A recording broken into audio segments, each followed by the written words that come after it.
really want of a new car. I had a few criteria. It had to be reliable, in contrast to everything else I have. It had to be road trippable. I decided it was time to go electric, and most importantly, you have electric cars. A lot of fun. I bought a Polestar too. You own electric cars. You own 2 electric cars. You own 3 electric cars. I know what it sounds like. You already own 3 electric cars. You own 2 Kodas. Actually, you own 3 Kodas. You own a Wigo, which is a piece of shit. And that's about it. You already have like 3, 4 electric cars now, maybe 5. I promise you it's not that.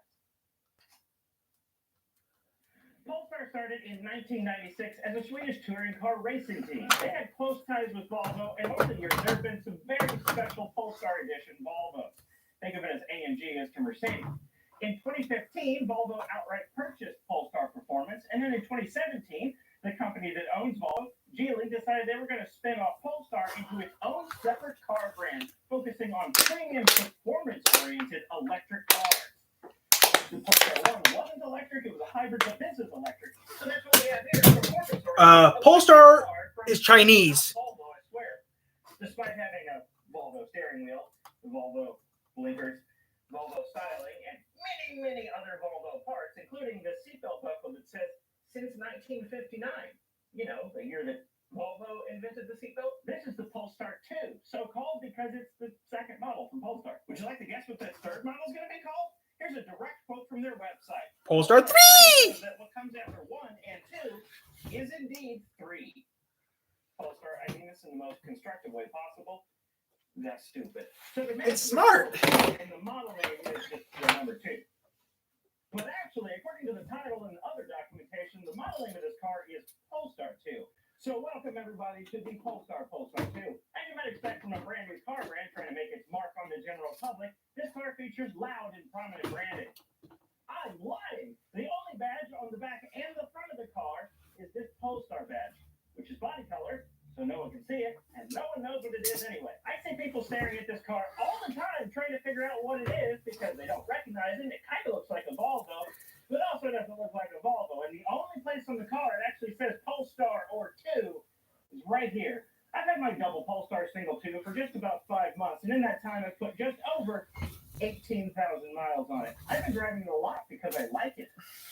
I guess that just about sums up the review. Okay, but my car is the dual-motor long-range variant, although you can't get the short-range variant in the United States, equipped with the Performance Pack and the Plus Pack. Battery pack is 78 kilowatt-hours gross, 75 usable. The EPA range is 250 miles.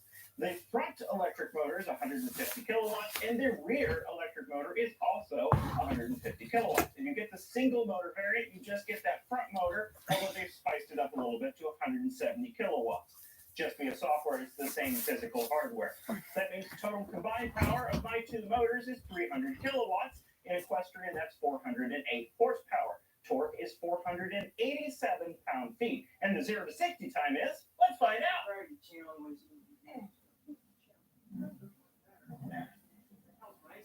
That's well over 60.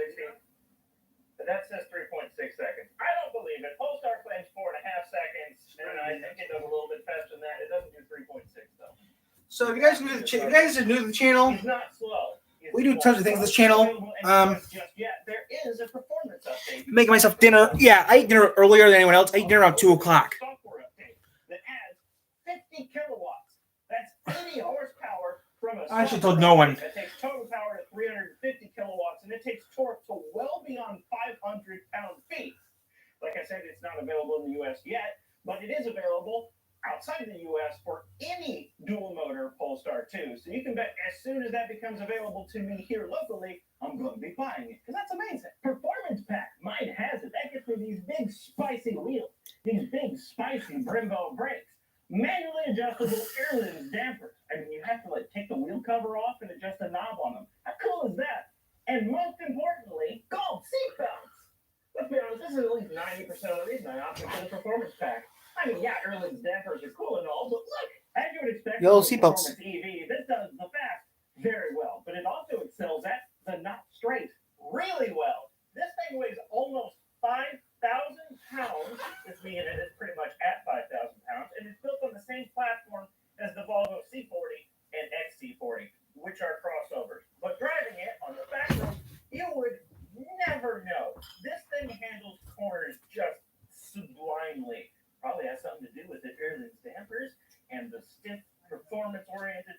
approaching.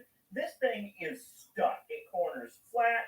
Frankly, the limits of this car are far higher than I'm comfortable approaching on a public road, which means that I don't really know how it performs at the limit. I've heard from other auto journalists that at the limit, this thing starts to push wide a bit, which sounds very performance Volvo. But unlike other performance Volvos, it does Can't believe it. have After I eat, I should start working on some videos. You might make the argument that rear vise could be better, but I'm perfectly okay with this setup. And it's not front heavy. This thing has a nearly perfect 50-50 weight distribution because battery. After I eat, I'm going to have to do that. Upload some videos to YouTube with this camera. If I had any complaints about the way this car drives, it's the steering. There's no feedback coming through this thing. It's completely numb. But aside from that, I love bombing around in my Polestar. Really? Yeah. It's nice to know you love a car that I don't think I would ever want to buy because it's Chinese.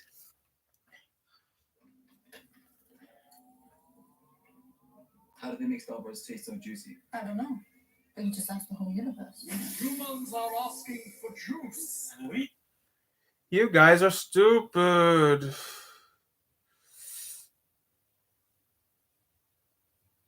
The commercial's stupid. There's just nothing to watch, guys. I'm into football like everyone else is, but there's nothing on TV. There's nothing on TV these days. Watched enough of the same stuff over and over again. Time for me to watch something else. 3 weeks ago, a month ago, an hour ago, just watched it. We're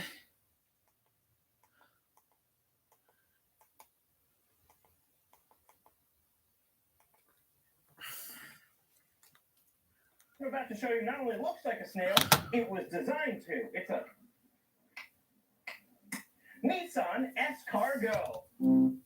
I wish I could edit video like he can, but so there's two things. One, I'm not that smart, and two, I don't think people would watch my videos if I could edit. My job is to edit. You by Squarespace. Go to squarespace.com/agingwheels for 10% off your first purchase. Let's talk about birds. Our flock size has increased significantly since the last time I showed any of these birds on camera. In fact, we have more than just chickens now, so let's talk about that. Shut up. We'll get to you. And you.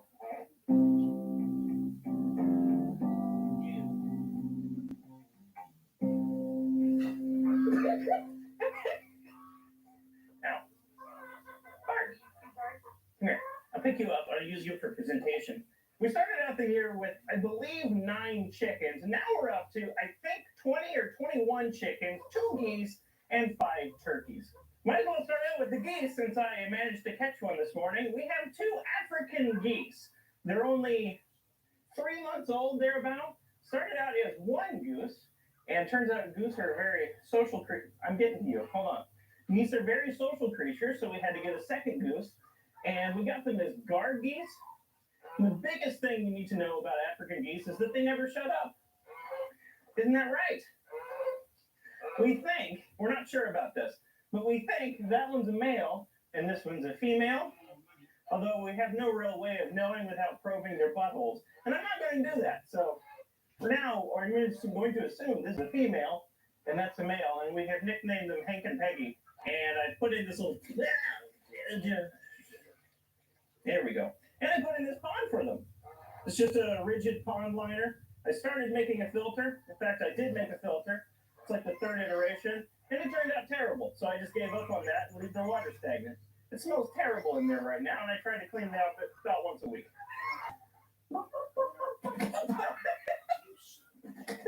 This is Barb. She is one of the batch from last year's chickens, and she's very friendly. She's the matriarch, and she's one of our friendliest birds. The chickens from last year seem to be the friendlier birds. Maybe they're more used to us, or maybe we had more hands-on time with them. I'm not sure. You're a good bird. Mm-hmm. Now you should sit on eggs so we can have little birds, since we have a rooster now. You probably don't want that little thing touching you, do you? We got 14 new chickens this year, and if I can remember off the top of my head, we got 2 chocolate Orpingtons, 2 buff Orpingtons, 2 silver-laced Wyandotte, 2 Polish crested, black-white crested. Oh, we got 4 silky bantams and 2 salmon favorole. Of the 4 silky bantams we got, they were just sort of the bargain bin at the farm and home store. One of them didn't make it, and one of them turned out to be a rooster. So now we have one rooster, and he's tiny, adorable, and he makes a really fun sound. Here's our rooster. We call him Tony. He weighs about nothing, and he's a silky bantam, and he's real cute. Last year, we had a problem with several roosters. Throw him out. Yes, sir. Yes, sir. I don't think we'll have that problem this year because Yeah, he doesn't talk to you. he's smaller than every other chicken. He's adorable, and he makes the tiniest, most adorable little crow. I don't think he's going to defend our flock much, but that's okay because that's what the geese are for, to yell at everything and hiss at everything, and to just be noisy in general. All right, you know what to do. Right here. String weaver. What's the matter? You look intelligent and sensible. Hey there. What you got going?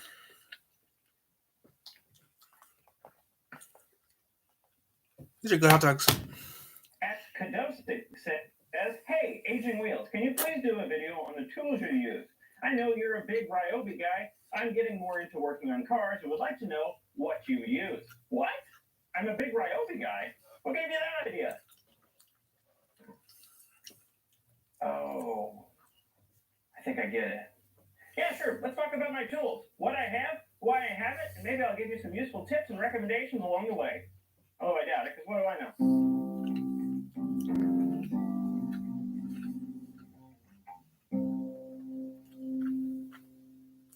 Let's start out with basic hand tools, wrenches, sockets, ratchets, and the like. I keep all of mine in this mobile tool cart here. I only bought this thing last month, and that's a huge shame because I should have had this for years because this thing is a massive time saver.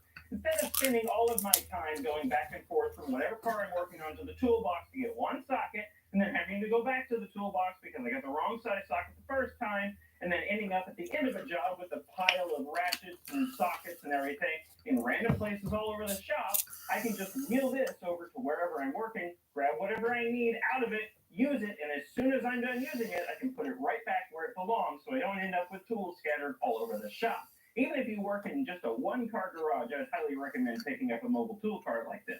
And by the way, if you're wondering where I got it, well, that should be patently obvious. As for what's in this toolbox, I've got it all nicely organized. All my sockets and ratchets are a Craftsman set that I got way back in college. These bits over here are from Harbor Freight, and these are from Lowe's. These Cobalt brand are my impact sockets. And my wrenches are, vast majority of them are metric. They're all Craftsman as well. And I do have a set of Imperial tools over here because you never know when you're going to need Imperial tools. Up here, I've got some screwy bits. And here is just various ratchet socket accessories, axle nuts for when I need them, an oil filter wrench, and some spark plug wrenches, stuff like that. And also a power thing to drive them. Over here in the corner, I have these two toolboxes full of hand tools and various other things. These were given to me by my parents for 2 different Christmases because what do you get the person that has everything? A place to keep their everything. Over here above my basic but functional workbench, I have a tool wall with even more hand tools on it. And I really like this tool wall approach for my wood shop. But in here, it doesn't make as much sense. This shop is a little bit too decentralized for this approach to be efficient. I rarely do any actual work here at the workbench.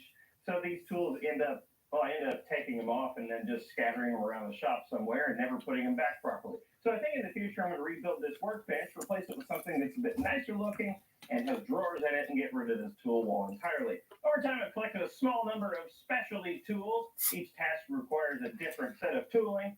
Got a small collection of axle nut sockets here that I bought basically for one job and then never used again, although it's not money thrown away because these are very useful to beat on stuff with. More specialty tools on the shelf over here. I've got a vacuum pump and manifold gauge that I bought for installing mini splits, which I've done a few times now. Below that is, I don't remember. I've got an ultrasonic parts cleaner here that doesn't work very well. Below that is a crankshaft bearing puller tool thing that I bought for disassembling the Saab V4 engine and then never used again. Here is a bearing splitter set that I bought from Harbor Freight. Don't remember what I bought it for, but I'm sure it was very useful. Below that is the front end service kit, so tie rod separators, ball joint separators, whatever. I bought that for the Yugo, and it already served me very well.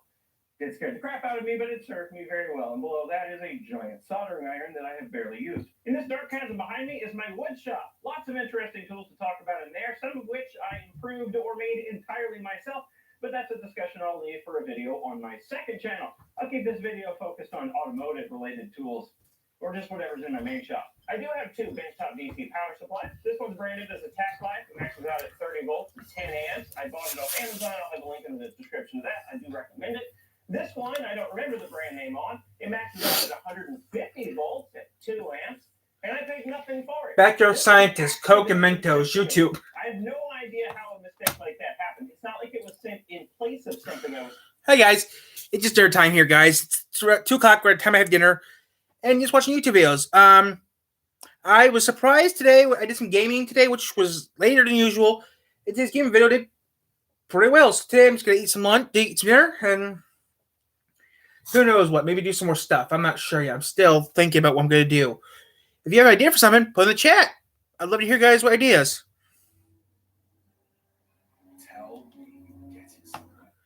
I might maybe get a new opening today too, guys. I've been wanting that for a while now. What's that? Yeah, I'll work on that later on today.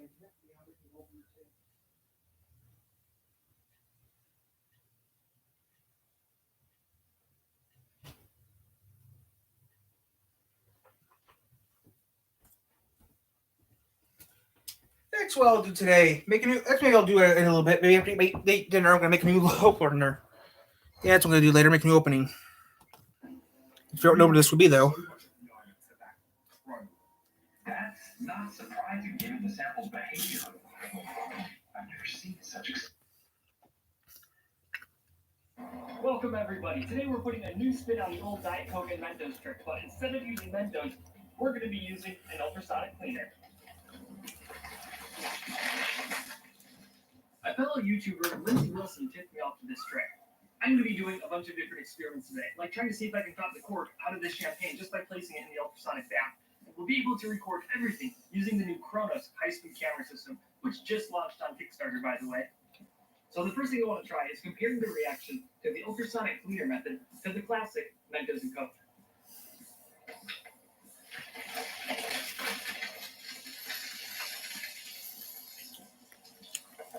So the camera comes with an external trigger, and it runs in something called end trigger mode. That means the camera is always recording something, but when I press the trigger, it'll save the previous 4 seconds before I press the button.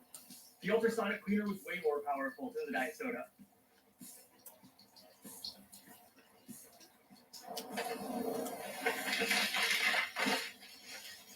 Alright, for our next experiment, we're going to be testing out the difference between a hot soda and a cold soda. I feel better now. It's split up. It says that one is about 113 degrees, and the other is about 91 degrees. It's not. Whatever. So let's see what happens. Go. Wow. Yeah. Wow. Go. Yeah. Wow. That happened so fast. So let's open it now. Camera and see which one was more powerful.